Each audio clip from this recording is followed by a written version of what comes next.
ಇನ್ನು ಮೂಡಾ ಕೇಸ್ನಲ್ಲಿ ಸಿದ್ದರಾಮಯ್ಯ ಕುಟುಂಬಕ್ಕೆ ಕ್ಲೀನ್ ಚಿಟ್ ಸಿಕ್ಕಿದೆ. ಕ್ಲೀನ್ ಚಿಟ್ ನೀಡಿರುವ ದೇಸಾಯಿ ವಿಚಾರಣಾ ಆಯೋಗ ತನಿಖೆಗೆ ಏಕಸದಸ್ಯ ಆಯೋಗ ರಚನೆ ಮಾಡಿದ್ದ ಸರ್ಕಾರ. ಕ್ಯಾಬಿನೆಟ್ನಲ್ಲಿ ಪಿಎನ್ ದೇಸಾಯಿ ವರದಿ ಅಂಗೀಕಾರವಾಗಿದೆ.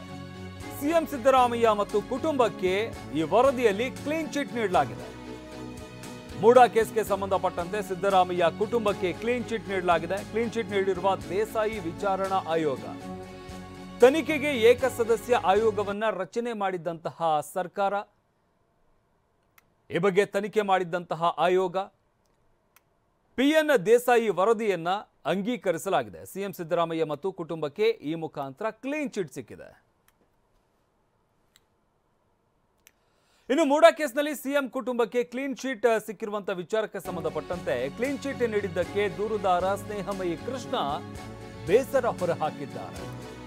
ಸುಳ್ಳು ವರದಿ ನೀಡಿದ್ರೆ ಸತ್ಯ ಎತ್ತಿ ಹಿಡಿಯೋದು ಹೇಗೆ? ತನಿಖೆ ಮಾಡುವಂತವರೇ ಹೀಗೆ ಮಾಡಿದ್ರೆ ಹೇಗೆ? ಭ್ರಷ್ಟಾಚಾರ ತಡೆಯುವುದು ಹೇಗೆ?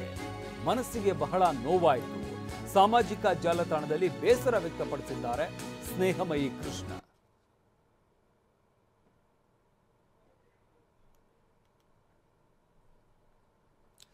ಮೂಡಾ ಕೇಸ್ನಲ್ಲಿ ಸಿಎಂ ಕುಟುಂಬಕ್ಕೆ ಕ್ಲೀನ್ ಚಿಟ್ ಸಿಕ್ಕಿರುವಂತಹ ವಿಚಾರಕ್ಕೆ ಸಂಬಂಧಪಟ್ಟಂತೆ ದೂರುದಾರ ಸ್ನೇಹಮಯಿ ಕೃಷ್ಣ ಬೇಸರವನ್ನ ಹೊರಹಾಕಿದ್ದಾರೆ. ಸುಳ್ಳು ವರದಿ ನೀಡಿದ್ರೆ ಸತ್ಯ ಎತ್ತಿ ಹಿಡಿಯೋದು ಹೇಗೆ? ಭ್ರಷ್ಟಾಚಾರ ತಡೆಯೋದು ಹೇಗೆ?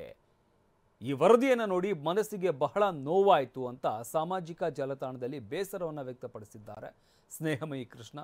ಇನ್ನು ಮೂಡಾ ಕೇಸ್ಗೆ ಸಂಬಂಧಪಟ್ಟಂತೆ ಸಿಎಂ ಕುಟುಂಬಕ್ಕೆ ಕ್ಲೀನ್ ಚಿಟ್ ನೀಡಿರುವಂಥದ್ದು ಸುಳ್ಳು